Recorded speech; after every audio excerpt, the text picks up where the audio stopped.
नमस्कार फैमिली, क्या हाल है सभी के।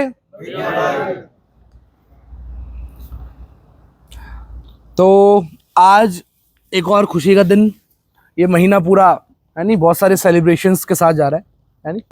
सबसे पहले बधाइयाँ हिमांशु जोशी जी को है नहीं, अपने पहले रिकवरी बर्थडे की।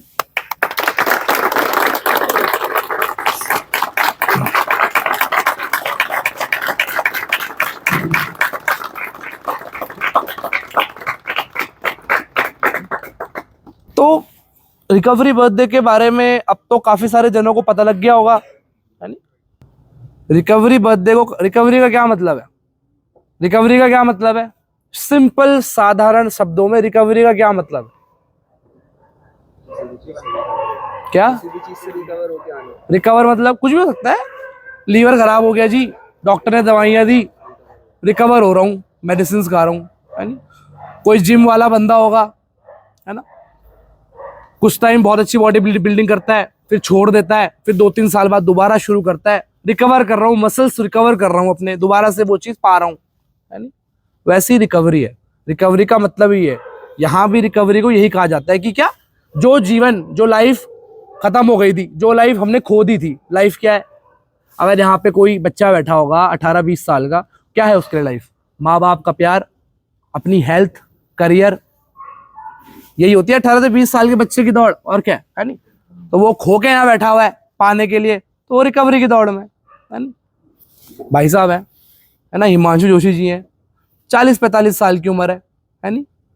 जो भी चीजें खो के बैठे हुए हैं या खो गए थे, पा रहे हैं धीरे धीरे करके, रिकवरी, रिकवर कर रहे हैं उसको दोबारा से है ना। फिर दूसरा शब्द है बर्थडे, जन्मदिन। बर्थडे तो पता ही है सबको, उस दिन हम पैदा हुए हैं।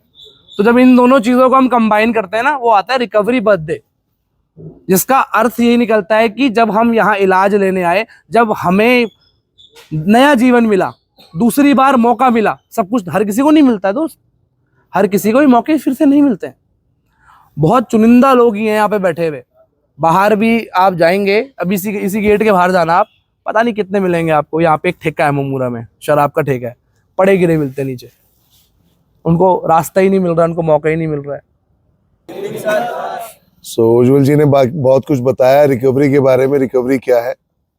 ठीक है, मैं ज्यादा शब्द नहीं लेते हुए आसान भाषा में कहे कि जो कुछ हमें पाने की उम्मीद थी लेकिन हम पा नहीं सके, उन चीजों को पा लेना दोबारा, या उस पाने की राह में चलना, रिकवरी है। ठीक है, ये एक पहला रिकवरी बर्थडे, दूसरा रिकवरी बर्थडे, ये इस तरीके से है कि एक मील का पत्थर आपने पार किया, यानी कि एक माइलस्टोन आपने पार किया।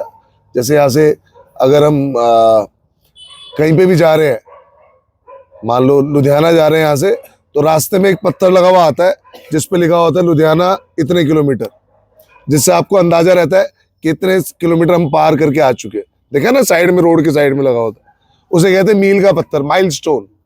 सो एक माइलस्टोन आज उन्होंने अचीव कर लिया, 1 साल। देखो, इंसान हारा हुआ वो है जो गिर गया और वो उसने उठना नहीं सीखा, उठने की कोशिश नहीं करी। जो इंसान गिर के उठता है दोबारा, उसे हारा हुआ नहीं कहते। क्या बात।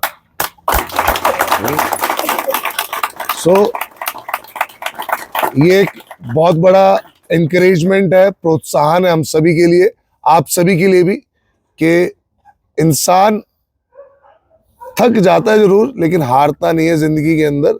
ये बहुत ही बड़ी बात है। ठीक है, आज जोशी जी हमारे साथ हैं, हम दिन रात साथ रहते हैं, बहुत कुछ उनके जीवन से, उनकी बातों से बहुत कुछ सीखते हैं हम लोग। सो ये एक बड़ी अचीवमेंट है। मैं ज़्यादा समय नहीं लूँगा और मैं चाहूँगा कि उज्ज्वल जी और हम जैसे हम यहाँ पे सब बैठे हैं, तो जोशी जी अपनी शेयरिंग करें, अपने पूरे ज़िंदगी के तजुर्बे को बांटें, हम सबको प्रोत्साहित करें। 1 साल में भी क्या उतार चढ़ाव उन्होंने जीवन के अंदर देखे, उन सब के लिए वो सब कुछ शेयर करें और हम सब के साथ शेयर करें अपनी ज़िंदगी के बारे में और इस 1 साल की यात्रा के बारे में। मेरी बस दुआ है कि इसी प्रकार उनकी ज़िंदगी तरक्की की ओर बढ़ती रहे, रिकवर होते रहे। जो कुछ आज उन्हें पा लेना चाहिए था, कोई बात नहीं, लेकिन अब उस दिशा में बढ़ चुके हैं, तो अब आने वाले दिनों के अंदर दशा भी और अच्छी होती जाएगी। Good evening family. Good evening sir. मेरा नाम हिमांशु नशेबाज। आज के दिन नशे से दूर 1 साल से।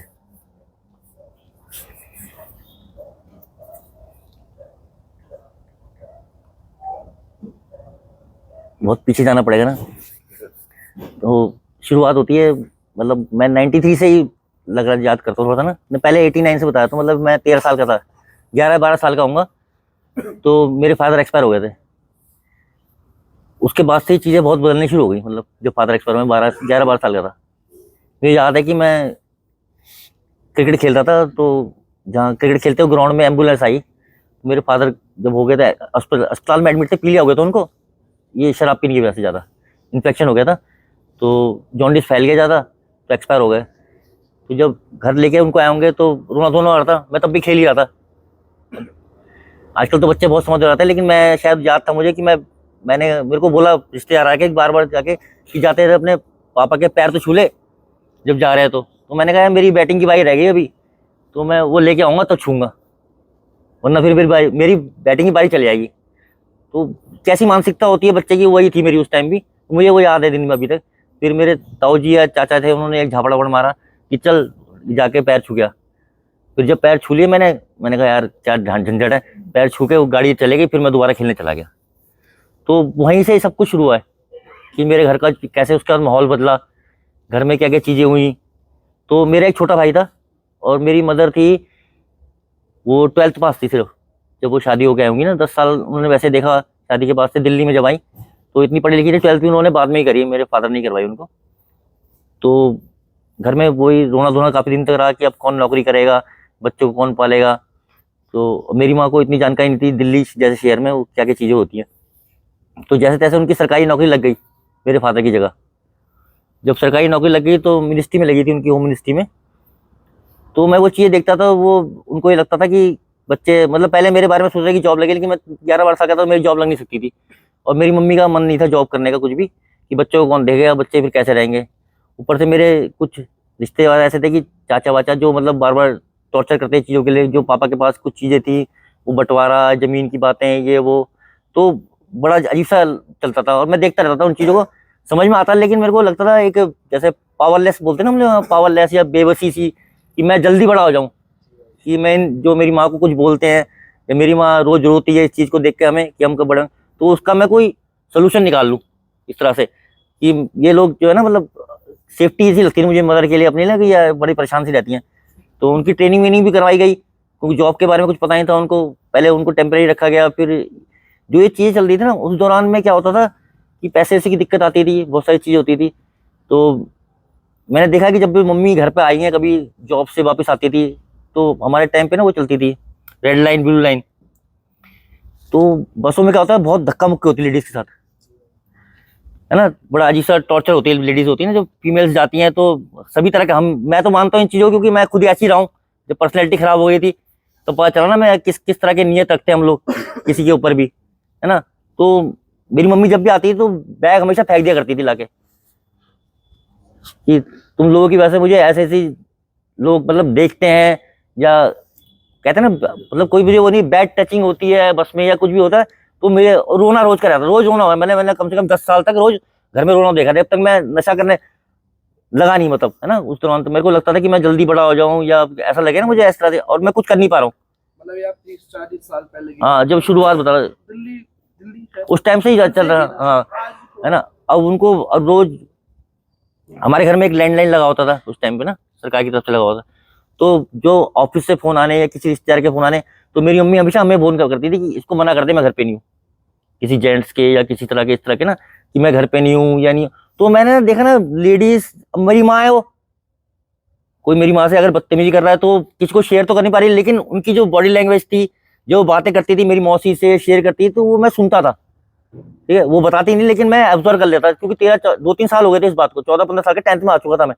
15 साल का बच्चा आ जाता ना, 15 साल का बच्चा 10th में होता है, तो मैं 10th की तैयारी भी कर रहा था और ये सब चीजें देख भी रहा था। ठीक है, तो मुझे लगता था कि यार वही बार बार लगता था कि ये क्या हो रहा है लाइफ में ना, मतलब मेरे को एक बगावत वाला, मतलब बदले की भावना वाला, मुझे ऐसा लगता था कुछ यार, कि चिड़चिड़ापन सा रहता था बड़ा, है ना, कि मैं क्या करूँ ऐसे करके ना। तो ये चीजें सोचता था मैंने, एक्सपेरिमेंट या एक्साइटमेंट समझ लो, और बिहेवियर खराब शुरू से हो रखे थे, स्कूल से बंक मारना शुरू हो चुका था, है ना, ये सब चीजें करनी, पिक्चर देखना, इंग्लिश पिक्चर देखना हॉल में जाके, है ना, तो वो सब चल रहा था साथ में।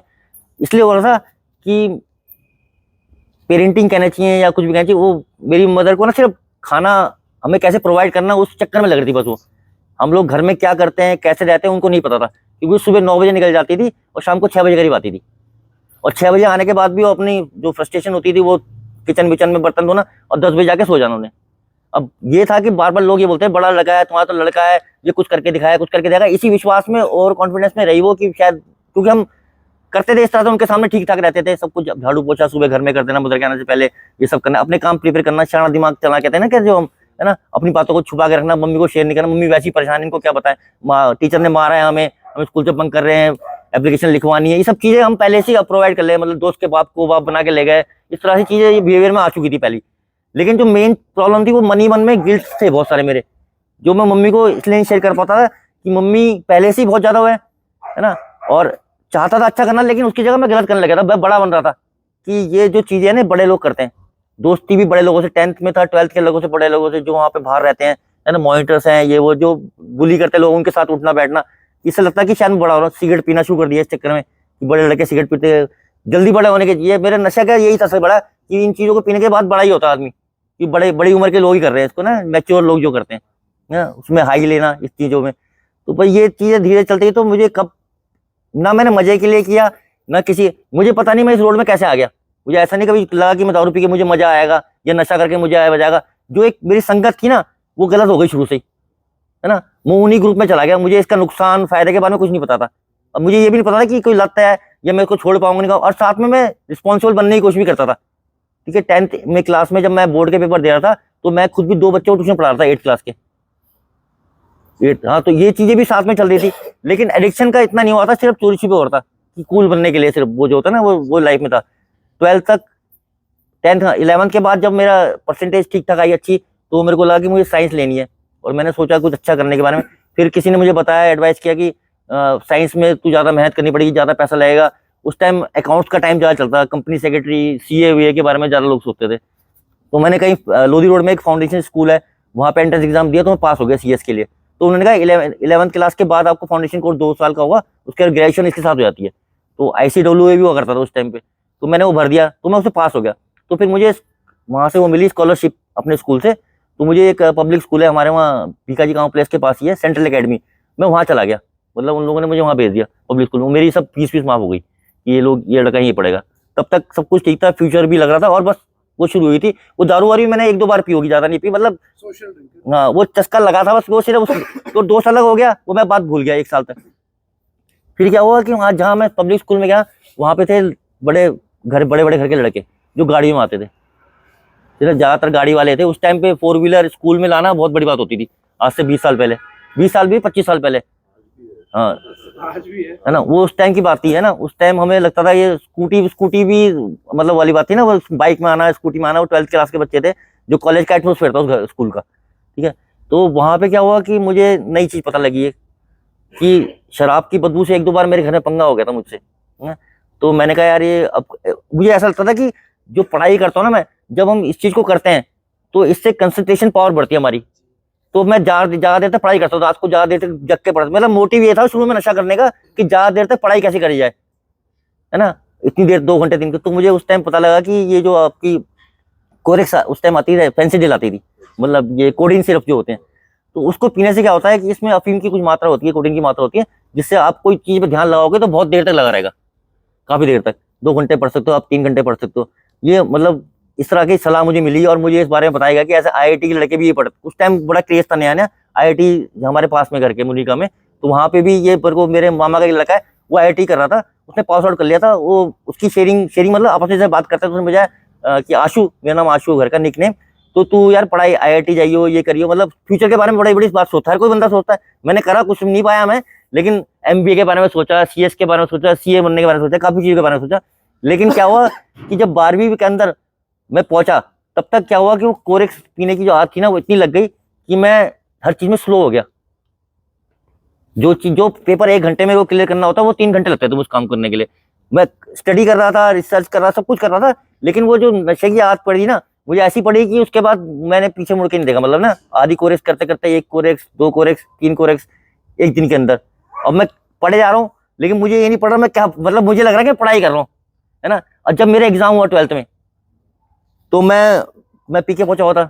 ये 2 साल लगे इस काम में। 12वीं में जब पहुंचा, तो जब एग्जाम दे रहा था मैं, तो मैं एग्जाम देते ही रह गया। सिर्फ एक ही मेरे को लगा क्वेश्चन पेपर पूरा आता मुझे, सारे क्वेश्चन आते हैं मुझे। तो जब मैंने खत्म किया क्वेश्चन पेपर, 3 घंटे का 2.5 घंटे का टाइम होता है, तो 2 ही क्वेश्चन हो रखे थे, क्योंकि मेरी जो मेमोरी है वो इतनी स्लो हो चुकी थी, हर चीज के बारे में डिसीजन मेकिंग सब कुछ अंदर से ही बिल्कुल बेकार।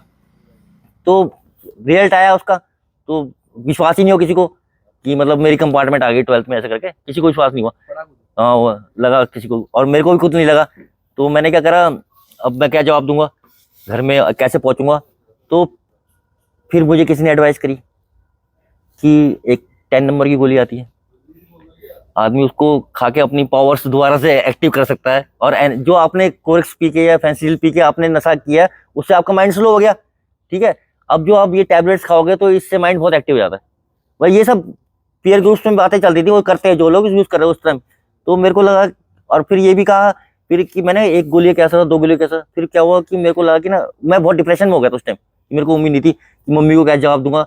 ये सब चोरी छिपे हो रहा था, क्योंकि बदबू नहीं आती इन चीजों से। और मम्मी को लगता है पढ़ाई करता था, मम्मी सुबह ऑफिस जाना, शाम को ऑफिस आना, एक छोटा भाई होता घर में, थोड़ा वो कर लेना बस, और कुछ नहीं होता था घर में पूरा दिन भर में, ठीक है। तो मैंने वो कर लिए 3-4 पत्ते इकट्ठे कि मैं अब कैसे फेस करूँ। मैंने मतलब सुसाइडल टेंडेंसी हो गई, मतलब 12वीं क्लास से ही।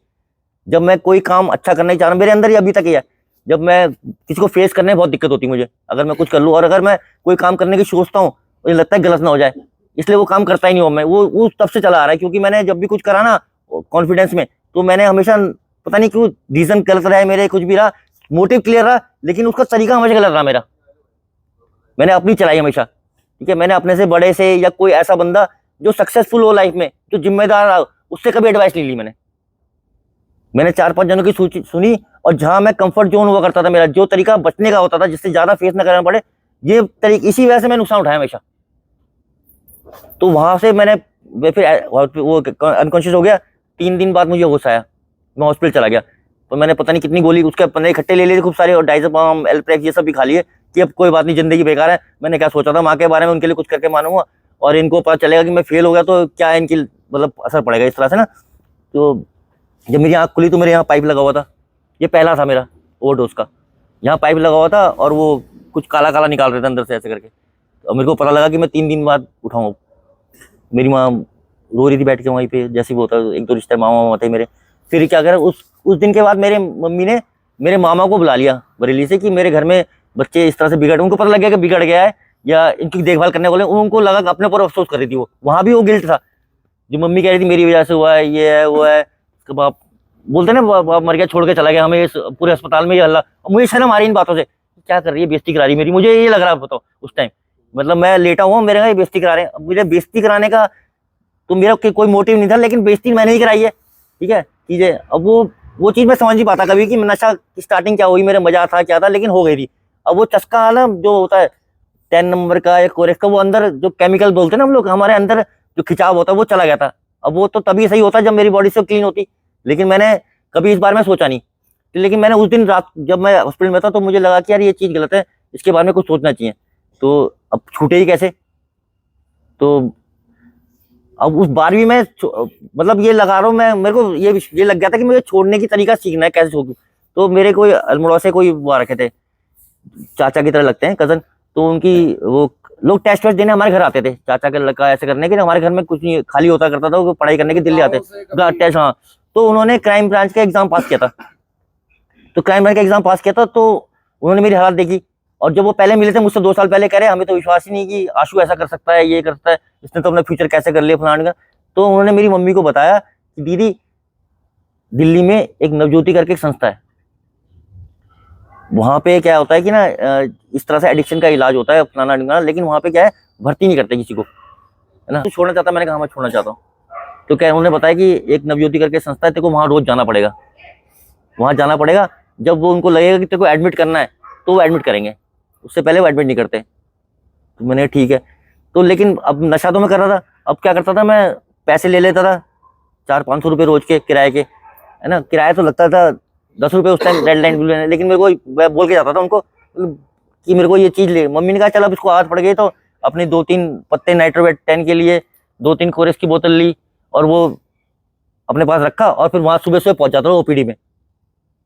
मतलब नशा लेके जा रहा हूँ, नशा कर रहा हूँ और नशा छोड़ने की तैयारी कर रहा हूँ। मन मानसिकता समझ लो, चतुर चलांग माया बीमारी, चलो हम लोग जो भी बातें बोलते हैं, तो वहां लेके पहुंच रहा हूँ। फिर वहां पे उन्होंने एंट्री करनी हो रोज मेरी, है ना, अटेंडेंस लगती थी वहां पे। तो अब कह रहे हाँ भाई नशा छोड़ जाता। पहले वो गाली देते थे, गाली देता था कि समझ लो गाली देना मतलब क्या है, अपनी ऐसी मराने आए हो ऐसे करके। वो मतलब समझ लो वो बताते थे कि मतलब छोड़ना है तो जब तक फटी का सौदा है, मतलब ना, तो जब मरने वाली हालत होगी तब आना हमारे। हाँ, अरे कह रहे तेरी उम्र कितनी है, क्या पता मर जाए, है ना, पता है क्यों बेड फुल कर रहा है, ये वाली बात। कह रहे 20 साल का, वहां 20 साल का कोई लड़का नहीं था। मेरी 20 साल उम्र करीब हो गई थी उस टाइम तक, जब 12th के बाद से, मतलब 18 साल हो गई मुझे ना 12th करके। मतलब 1-2 साल मैंने बर्बाद कर दिया ऐसे घूमने, नाइट्रोवेट और उसके चक्कर में, कोरेक्स के चक्कर में। जब मैं पहुंचा तो भाई कह रहे अभी तू पहले बालिग तो हो जा, कह रहा नशा तो तू बाद में छोड़ेगा। मैंने कहा नहीं मुझे छोड़ना है। तो मैं 23 दिन लगातार ओपीडी गया हूँ, उन्होंने मेरे को भर्ती नहीं करा। 25वें दिन 24वें दिन उन्होंने मैं एडमिट करा। मुझसे पत्ते साफ कराते थे वो, बाहर जो गमले लगे होते हैं ना उनके और मिट्टी लगी होती है कि पत्ते साफ कर, यहाँ बैठ के पत्ते साफ कर, हमारा टेबल साफ कर, गिलास धो, कप साफ कर। ओपीडी स्टाफ जो बैठता था, काउंसलर जो आते थे, है ना। तो मैं फिर भी मैं 23 दिन लगातार गया हूँ, नशा करके गया हूँ रोज, कि कभी ना कभी तो ये नशे छुटकारा मुझे दिलवाएंगे कहीं ना कहीं, ये तरीका होगा कोई ना कोई इनका। हाँ, मुझे उम्मीद थी कहीं ना कहीं, मेरे को नहीं छूट रही थी मेरे से। मैंने घर में बहुत कोशिश करके देख ली, है ना, अपने हाथ पैर भी बंधवा के देख लिए, घर में ताला भी लगवा के देख लिया। मम्मी ऑफिस जाती ताला लगा के चले जाती थी। मैंने कहा ताला तभी खोलना जो शाम को मैं बालकनी से कूद के चले जाता था फिर, है ना। दोस्तों को फोन कर देता था कि ऊपर से बालकनी से फेंक दो, मतलब मन से करता था। लेकिन 1 घंटे बाद जब क्रेविंग शुरू होती थी फिर मेरा दिमाग खराब होता था। मैं कुछ ना कुछ ऐसा काम करता था कि जिससे दोस्तों को आना पड़ जाए, मेरी मम्मी को ऑफिस से दोबारा आना पड़े। यहाँ पे रोज नया प्लान बनाता था और रोज उस प्लान को तोड़ दिया करता था। तो फिर मैंने कहा इससे तो बहुत परेशानी हो गया। मैंने कहा ये तो मतलब मैं रोने लग गया, परेशान हो गया कि मेरे को छुड़वाना चाहिए, जैसे मर्जी छुटकाओ। तो मैं उस दिन मैंने कहा, फिर जब 23-24 दिन हो गए थे तब भी मैंने उनको हाथ जोड़े। मैंने कहा भाई भेज दो तो भेज दो, कहीं क्या है मेरे को पता चल जाएगा, एक्सपेरिमेंट हो जाए चाहे कोई भी। मैंने कौन है ऐसा मतलब गाली देके, मैंने कहा जो छुड़वा दे मेरी, है ना। अगर फिर उनको भी उकसाया मैंने बहुत, मैंने तुम बन रहे हो इतना, तुम अरे अगर तुम है तो छुड़वा के दिखाओ, तो बात है कि इसका मतलब तुम छुड़वा ही नहीं सकते बंदे की। कह रहे मैंने कहा ये क्या बात हुई, उम्र ज्यादा होनी चाहिए, फटी होनी चाहिए। कह रहे घर के बर्तन बिक गए तेरे, मेरे से ऐसे कह रहे घर के बर्तन बेचा है भी नहीं बेचा है। मैंने घर से बर्तन नहीं बेचे। कह रहा फिर नहीं छूट सकती तेरी, वो ऐसे बोलते हैं, है ना, है ना। अभी तो कपड़े बड़े ठीक है, अभी शक्ल ठीक है, एक्सीडेंट कितने हुए तेरे, मेरे से कह रहा मुंह में दांत तेरे पूरे हैं, आंत तेरे पेट में है, कह रहा अभी नहीं छूटेगी। तो ये रोज मैं उनसे बातें सुनता था, है ना। अब लेकिन उस चीज का मतलब अब समझ में आने लगा थोड़े दिनों बाद ना, जब मैंने एक बार एक ट्रीटमेंट ले लिया वहां पे जाके ना। जब मैं ऊपर गया तो उन्होंने बता दिया कि ऐसे होगा भाई, अपना सामूहिक इलाज है, खुद ही काम करने, सारे के सारे व्यवहारों की बीमारी है, वो सब चीजें बता के तब ऊपर भेजते, जिससे हम ऐसा होता है ना अंदर आके भाई कहाँ फंस गया मैं आके। फंसा तू अपने आप ही आके भैया, फंसा तू पहले था, अभी फंसा नहीं है। फंसा तो पहले हुआ था, है ना। जब हम यहाँ सोचते हैं ना फंस गया आते, यहाँ पे निकला हूँ आके, ऐसा होता है ना। लेकिन हमारी मानसिकता वही है ना, हम फंसे हुए इसको समझते हैं कि हम फंसे अब हैं। तो फंसे, मैं ये समझ गया था पहली बार में कि मैं फंस चुका हूँ ना, ठीक है। वो फिर वहाँ 6 महीने मैंने काटे। एक हाथ जैसे ही डिस्चार्ज हुआ मेरा, 1 महीने की वॉलंटरी करी। पर जो मेरी उम्र थी, जो मेरी मानसिकता थी, वो बहुत एक्सपेरिमेंटल थी भाई। मेरे साथ वहां एक और सीन हो गया। मैं ट्रीटमेंट की जानकारी मिल गई, मुझे इतनी जानकारी मिल गई कि मुझे जो उन्होंने बोला था ना, मैंने उसी चीज को पकड़ लिया कि मेरी अभी फटी ही नहीं है। जो नशे मैंने नहीं किए थे ना, कुछ मैंने बर्बाद नहीं, हाँ, मैंने कहा अभी तो जो नशे मैंने नहीं किए थे ना, मैंने वो नशे भी वहां सीख लिए अंदर। शेयरिंग के दौरान इंजेक्शन लगाना, स्पेक पीना, है ना, कैसे होते हैं नशे और कौन से होते हैं, ये सब चीजें मैंने कहा। और जब मैं 3 महीने में बॉडी फिट हो गई, सब कुछ बढ़िया हो गया, मैंने कहा ये तो बहुत अच्छा तरीका है, करो। और डेंटिंग पेंटिंग करा के और जो भाई वो कहावत, वो पिक्चरें नहीं आई थी बीच में अभी, वो वाले कहावतें चलती थी उस टाइम। कोई और पिक्चर थी, जिंदगी नहीं मिलेगी दोबारा, है ना। जब करना सीख सकते हैं तो छोड़ना भी सीख सकते हैं। ये चीज मेरे को प्रोग्राम की नेगेटिव, मतलब पॉजिटिव बात थी, वो मैंने नेगेटिव ले ली। 1 साल काम करूंगा, पैसा इकट्ठा करूंगा, फिर 3 महीने नशा करूंगा, अगर नहीं छोड़ पाया तो फिर 2 महीने के लिए भर्ती हो जाऊंगा और जिंदगी ऐसे चला करेगी। ये मानसिकता बनी मेरी। अब पता नहीं कैसे बनी यार, बीमारी है वो, माया, ये सब चीजें नहीं समझा मैं। सिर्फ मैंने मजे मजे में ट्रीटमेंट कर दी, क्योंकि उम्र ऐसी थी मेरी। मुझे लगता था कन्फर्टेशन क्या है, पुलअप क्या है, मैं आगे से आगे काम करता था। ऐसा नहीं था मैंने एक बार भी नहीं, किसी घर वाले की याद नहीं मुझे घर वहां पे। इतने बड़े बड़े धुरंधर थे वहाँ पे, मैं ही सबसे छोटा था वहाँ पे। उनके साथ उठना बैठना कैसे करते हैं, ये चीजें सीखा मैं वहीं पे। ये बाणवे बनाना, ये मतलब बातें सुनता था उनकी, ये जेल जाते हैं वहां से कैसे होता है ना, ये सारी पूरी ट्रेनिंग लेके आ गया मैं वहां से। करा मैं कर कुछ नहीं पाया, लेकिन एक्साइटमेंट, क्यूरियोसिटी इन चीजों पे यार, है ना, ये सब चीजें। तो ये नेगेटिव पार्ट था मेरा ना, मतलब समझ रहे हो बात को। मैं बता रहा हूँ कि जो अभी तो चटकारे ले रहे हैं इस बात में, मजा नहीं आ रहा है। जो मानसिकता अगर ये रख रहा है बंदा, तो भाई परेशानी पैदा करेगी, क्योंकि ये चीजों का अंत तुम्हारे सामने कुछ, मेरे सामने कुछ भी नहीं है, क्योंकि मैंने जहां से शुरू किया था मैं वहीं बैठा हूँ एक तरह से। ये नेगेटिव पॉजिटिव दोनों चीजें है इसमें। जहां से शुरू किया था मैं वहीं हूँ, मैंने एक्सपेरिमेंट कर लिए भाई सारे। जो सोच रहा है एक्सपेरिमेंट करके देखूंगा कि दारू छोड़ दूंगा तो स्मैक पी लूंगा, स्मैक पी लूंगा तो गोली खा लूंगा, मैंने सब कर लिया भाई। बैठा फिर भी यही हूँ मैं।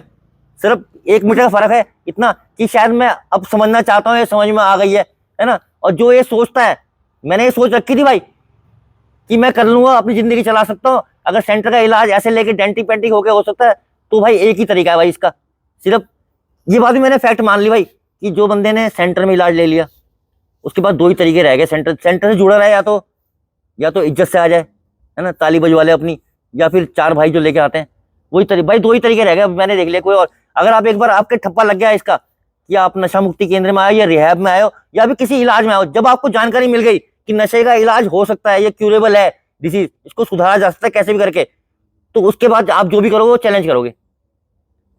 उसके बाद अगर जो भी करोगे आप चैलेंज करोगे, इसका मतलब आप चाह रहे हो बार मैंने दोबारा नशा कर, तो मैं चाह रहा था इसका कोई, फिर मम्मी कुछ नहीं। जब मैंने इलाज लिया फिर मम्मी को नहीं आई मेरे, फिर जवानी, फिर और चीजें, फिर कॉलेज कर सकता था ना मैं, वो कर सकता था। फिर मैं इतनी समझ तो आ गई थी, मुझे काउंसलिंग हो रही थी वहां पे, सेशंस होते थे बढ़िया, जहां से मैंने ट्रीटमेंट लिया वही सेशन, वही काउंसलिंग, वही तरीका आज भी चल रहे हैं, है ना। तो मैंने तो ऐसी जगह से इलाज लिया कि मुझे उसके बाद दोबारा कुछ करना ही नहीं चाहिए था। वहां तो घसरी का पतीला इतना बड़ा था, मैं उसके अंदर आया था। मेरे काउंसलर आया ना, उसने घसरी दे दी मुझे आटा लगाने के लिए, तुम आटा लगा रहे हो, मैंने इतना आटा जिंदगी पहली बार देखा था। 2 बार 3 बार में आटा लगाया मैंने, है ना। तो समझ रहे, अगर मेरे को इतनी ही रियलाइजेशन हो जाता वहां पे, तो मैंने ये चीज देख ली, किसी की भी कुछ कर लो, ऐसे ऐसी मार लो ट्रीटमेंट में, है ना।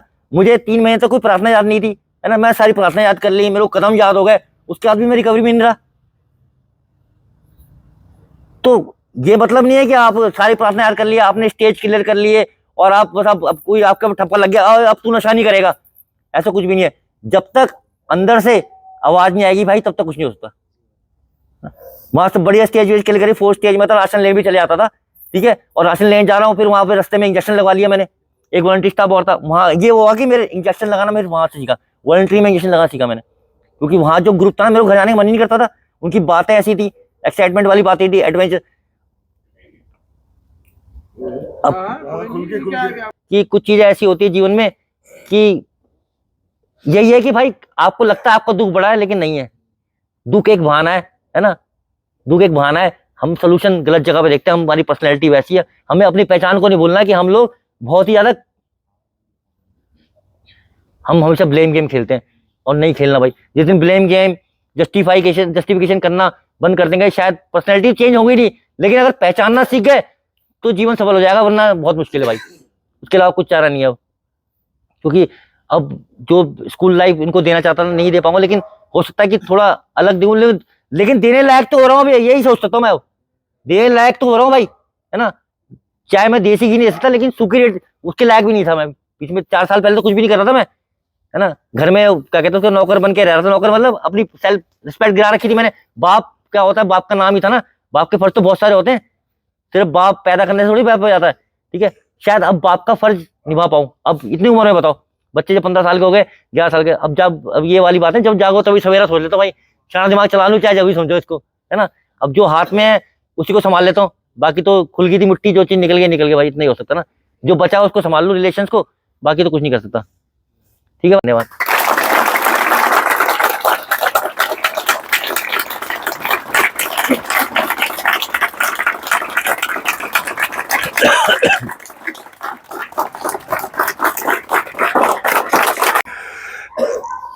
देखो, जैसे उज्जवल जी ने कहा ना, मेरे को एक कहानी याद आ गई जस्ट अभी जैसे वो शेयर कर रहे थे कि तुम यहाँ पे करते रहो, हम भी कर रहे हैं, हमने नजरिया बदल लिया है, ना नशा करेंगे ना करने देंगे, है ना।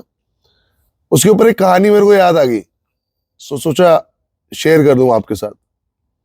एक साधु था, वो ना पानी में गिरे हुए एक बिच्छू को ना बचाने की कोशिश कर रहा था। जैसे ही वो साधु पानी में से बिच्छू को निकालने की कोशिश करे, बिच्छू उसके हाथ पे डंक मार ले। वो हाथ पीछे खींचे और फिर दोबारा पानी में हाथ देके फिर बिच्छू को बचाने की कोशिश करे, वो फिर डंक मार ले। 3 बार हो गया, 4 बार हो गया, 5 बार हो गया।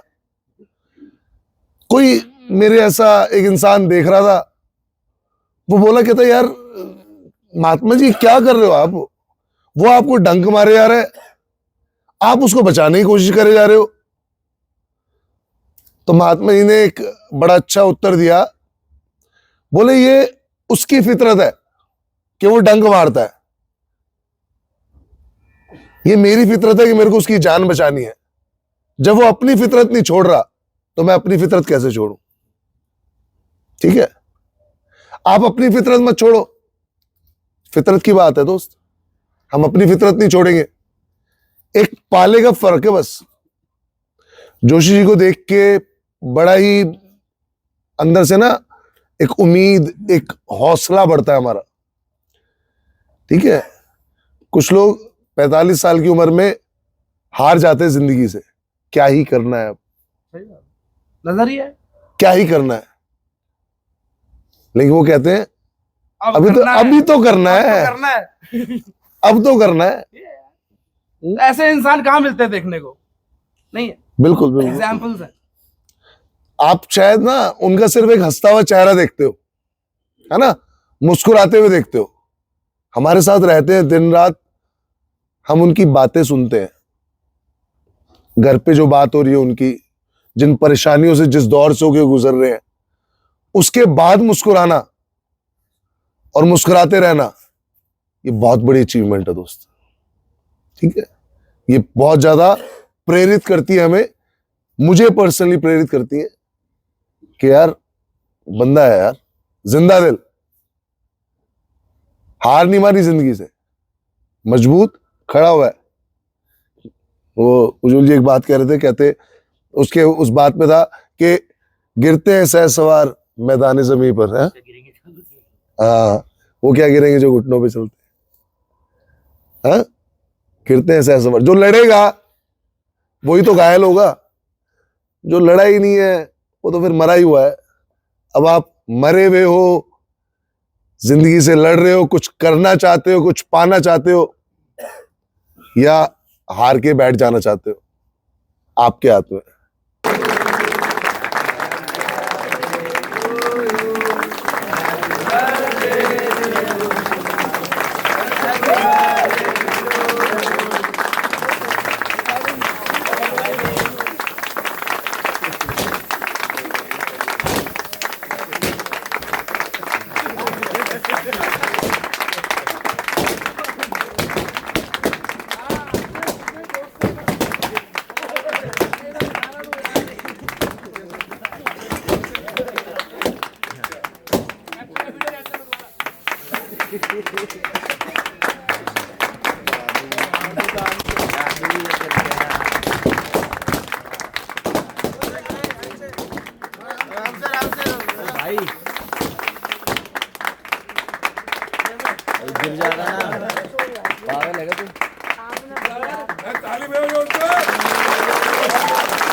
चल के जाओ भाई